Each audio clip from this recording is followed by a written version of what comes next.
Este es el noticiero El Bus TV Altamira, Plaza Venezuela, en su primera emisión.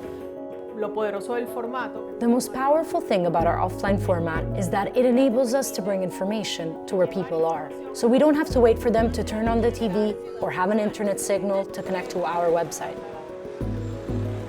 What we do is see where the people are and take the information to them. El Bus TV ha hecho. El Bus TV truly deserves recognition. Not only do they present the news to people on their roots, they also have close relationships with the people they serve. It is one of the media outlets that has had the greatest impact on communities here. En las comunidades, el periodismo local. Local journalism really builds communities. It is the kind of journalism that puts you in contact with your neighbor or local counselor. Iniciamos con las noticias. A partir de esta semana, la cuenta de Twitter Traffic Chacao estará difundiendo reportes en tiempo real del tránsito. We may not have the advantage of the algorithm, but we have the advantage of being able to sit down and listen. We don't do what's called helicopter journalism, where we fly in, look for something, and then leave. Rather, our job is to be present, to stay.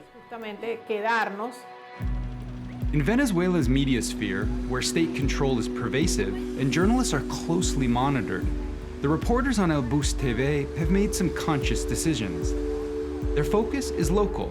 Their work is analog rather than digital. They present their news in person on public buses. El Bus TV's news bulletins can't be taken off the air because they really never go on air in the first place. And that's useful in a media climate that's become tightly repressive over the past decade. Years that have been dominated by the government of President Nicolás Maduro. You could sum up the overall media situation of Venezuela in 2 words: censorship and self-censorship. Over here, it seems as though we are constantly in a state of emergency because the lack of access to official information is chronic. There are no statistics about public health, no credible figures for employment levels, no data regarding extrajudicial executions by the state. What we've seen in Venezuela is a process of institutional dissolution, leaving us with no independent institutions. Unfortunately, these are ideal conditions for an increasingly limited, neutered media. This actually started during the government of Nicolás Maduro's predecessor, Hugo Chávez. Those years were marked by a stance of confrontation with the media. Eventually, regulations became much stricter, and a massive propaganda machine was created using public funds. Then something special happened during Maduro's tenure. It was no longer just about state media pushing out propaganda. There were also large private media groups, such as Diario El Universal and Globovisión, the only 24-hour news channel, that were acquired by businessmen with close ties to the government. Media outlets that haven't been co-opted or bought out have collapsed under financial pressure and state intimidation. In the past decade, more than 60 Venezuelan newspapers have gone out of circulation. Maduro's government, like Hugo Chávez's before, has argued, and not without validity, that the media landscape needed to be reshaped because of the power and influence of right-wing oligarchs who had acquired news organizations. Recent challenges to Maduro's hold on power, including some backed by the US government, have only hardened that position. Opposition leader Juan Guaido calling for the military to oust the sitting president Nicolás Maduro. And journalists doing critical reporting have found themselves in the state's crosshairs. Roberto Deniz is one of them. 5 years ago, he and his colleagues at investigative outlet Armando.info fled across the border to Colombia. Reporting they had done on brazen corruption and money laundering in Venezuela's state-run food distribution program, known as CLAPS, is what got them in trouble. When you cover stories of corruption, people can get lost in all the figures and details, but ultimately, they don't have a sense of how this affects them directly. However, our investigations into the state's food distribution network showed that at a time when Venezuela was in real need, hundreds of millions of dollars of public funds were being used to buy essential supplies of very low quality. These eventually ended up in the homes of some of the poorest people in Venezuela. It was probably one of Armando.info's most widely read reports ever. Ellos han podido, ¿no? Not only have they uncovered important information, they've also identified the key actors in the corruption scheme, which we didn't expect was going to be possible. It has been admirable and remarkable that they still want to pursue these issues, despite the risks that come with the job. These journalists have had to leave the country due to threats and arbitrary legal proceedings. They've carried out their work covering these important topics, despite the limitations of living abroad. Doing the reporting is one thing. Getting it out to Venezuelans is quite another.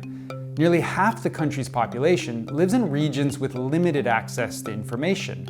But even for those who have the means, a TV signal or an online connection, finding that information when it's not approved by the state ranges from the challenging to the impossible. CanTV, the state-run internet service provider, leads the list of operators that most frequently block websites. And on TV, the state network, VTV, dominates, closely followed by Globovisión, which is owned by a businessman allied with the Maduro government. Vladimir Villegas used to host a show on that network. He's well connected. His brother is a former Minister of Communications, and Villegas has held many political roles himself. But even he found the editorial pressure at Globovisión too much. I worked at Globovisión from 2013 until last year when I left. In May of last year, I had a complaint filed against me for an interview I did. I resigned because I couldn't keep things going there. Today, I still have my program on Union Radio and my own YouTube channel. I have more freedom in terms of what I can and can't talk about, but I have less reach. But at least I can interview politicians I could have never interviewed on TV or on the radio. Por supuesto, mucha gente dirá, ¿y por qué tú estás conversando eso con un representante del gobierno de los Estados Unidos? Bueno, porque yo converso este tema con todo el mundo. For instance, whenever there are street protests, anchors on TV are clearly told who they can or cannot bring on the air. On YouTube, I can speak with anyone, or at least I've been able to so far. We sent an interview request to Venezuela's Ministry of Communications. We even contacted journalists working for state outlets to get their assessment of the media climate. No one responded to us. The polarized politics of the country have made holding those in power to account very challenging for the media.